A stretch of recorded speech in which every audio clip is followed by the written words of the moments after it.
Halo teman-teman, jumpa lagi di channel Suara Rakyat. Suara Rakyat untuk kita semua.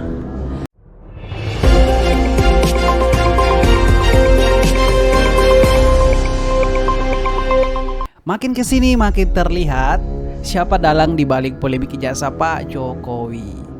Nah, ternyata ada lagi nih teman-teman informasi terbaru terkait dengan dana 16 miliar. Kemudian di dalam video ini dan tulisan teks itu mengatakan bahwa Roy CS dapat dana 16 miliar untuk ganggu Jokowi. Wow, makin ngeri teman-teman ya. Biar teman-teman tidak penasaran, saya akan putarkan video ini untuk teman-teman semua dan jangan di skip video teman-teman. Oke.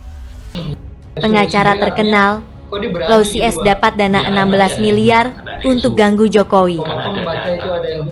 Saya ada informasi A1, ada yang kasih dia dana. Siapa sosoknya itu, Pak? Saya nggak tahu siapa. Orang Nilainya cukup besar, 16 miliar. oh, 16 miliar. Diberikan ke sana. Artinya sebanding dengan resiko yang Roy sudah hadapi. Saya nggak tahu.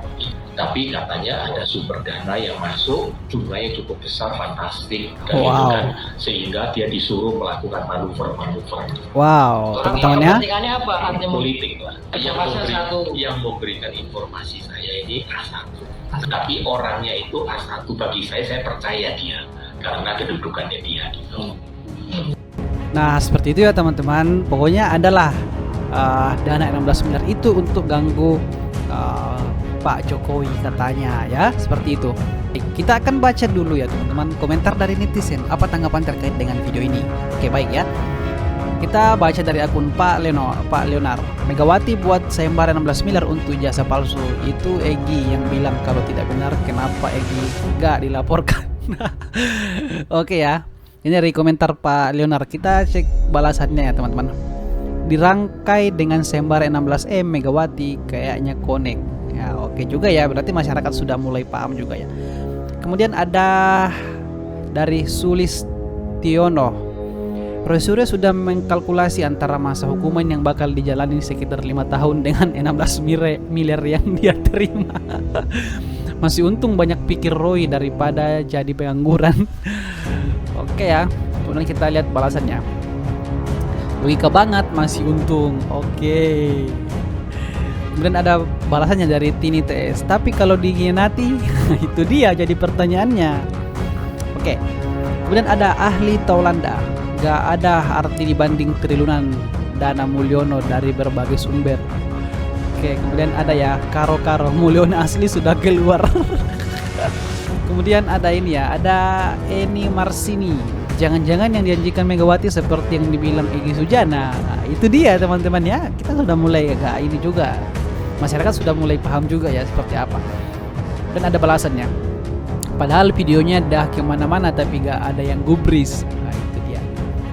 Kemudian ada ya, jadi Oca 77. Tuh Egy Sujana bilang Ibu Megawati dijanjikan dana 16M. Udah terang-terangan ya teman-teman, udah terang-terangannya. Jadi udahlah, kita sudah tahu sebenarnya apa sebenarnya yang terjadi dengan polemik jasa Pak Jokowi ini. Jadi masyarakat itu sudah pandai ya dalam menganalisa dan bahkan melihat situasi dan kondisi yang terjadi di TV-TV atau maupun di berita-berita teman-teman. Kemudian ada Merah D5. Pantasan Roy Suryo membabi buta gugat ijazah Jokowi, ujung-ujungnya duit juga. netizen ini ya betul-betul juga ya. Sumatera misalnya, saya di Bali G, satu sampel diambil di Bali G, ya itu bisa merepresentasikan orang? Kan nggak mungkin. Oke lah, nilai statistik yang anggap kita perdebatkan. Tapi satu yang penting, pertanyaannya siapa yang bayar survei ini? Ya. Rismon selalu mempertanyakan bayaran. Itu yang menjadi pertanyaan saya juga. Kenapa ya para pendukung Roy CS ini atau para Pak ini selalu mengatakan bahwa ternak termul, kemudian selalu mengatakan juga bahwa bayaran goyang dikit bayaran. Nah, itu menjadi pertanyaan saya. Kenapa sih nggak bisa percaya sedikit pun orang untuk mengatakan bahwa itu memang real? Jangan sedikit-sedikit bayar. Sedikit-sedikit orangnya Pak Jokowi, sedikit-sedikit Pak Jokowi yang mengatur semua. Nah, ini yang menjadi pertanyaan saya juga. Kenapa bisa seperti ini ya? Gak bisa percaya sama sekali orang. Nah, itu dia pertanyaan bagi saya. Jadi teman-teman, bagaimana menurut kalian? Siapa? Pernah nggak diumumkan siapa yang bayar? Joko Widodo kah? Atau Nah, ini dia. projo kah? Atau memang gratis? Atau seperti kami tanpa bohir? Nah, menjadi pertanyaannya lagi, kalau misalkan dibilang gratis, nggak mungkin dia percaya. Kalau misalkan dibilang gratis, pasti dia pikir ada yang bayar ini. Nah, itu dia teman-teman, agak sulit memang ya. Ya. Anda menuding ada yang kemudian mensponsori ini. Loh, katanya 1.200 Baik. sampel didapatkan dengan percakapan. Oke. Face to Oke. face gitu. Berarti kan Pertanyaan butuh ini dana. sekaligus closing statement ya? Ya. Pertanyaan Anda sekaligus Iya, siapa yang bayarin? Oke. Karena statistik itu bermata dua. Bisa disetir Oke. statistik itu untuk mendapatkan statistik atau output yang diinginkan.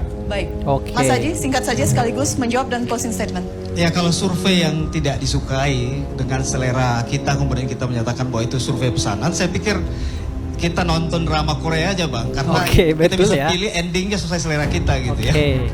Itu pertama. Yang kedua ya, tadi yang disampaikan oleh Bang Rismon, saya pikir sudah itu juga bermasalah kalau kemudian melihat bahwa ketika 1.200 itu dibagi per provinsi ya.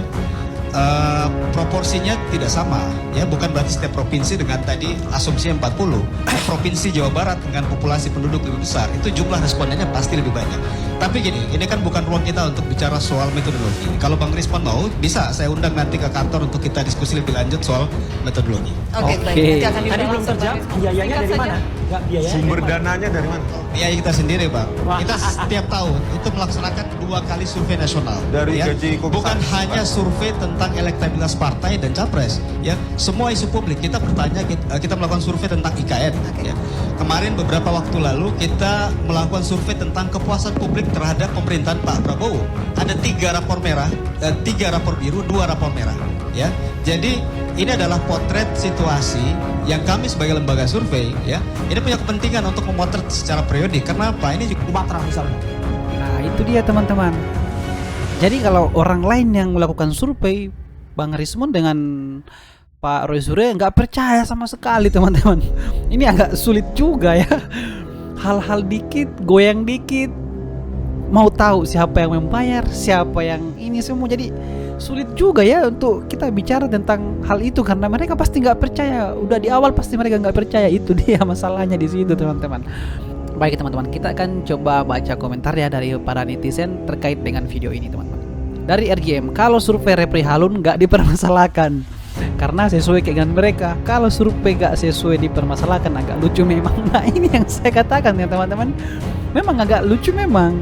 Karena ya kalau mereka melakukan survei, oke, dia luas-luaskanlah ke media-media seperti ini. Dia ini orang tidak akan pernah mau melawan dia untuk ini. Orang tidak akan tanggapi dia terlalu ini karena kita tahu mereka melakukan survei sendiri juga. Ketika ada lembaga lain yang masuk, lalu dimunculkanlah pertanyaan lagi, siapa yang membayar?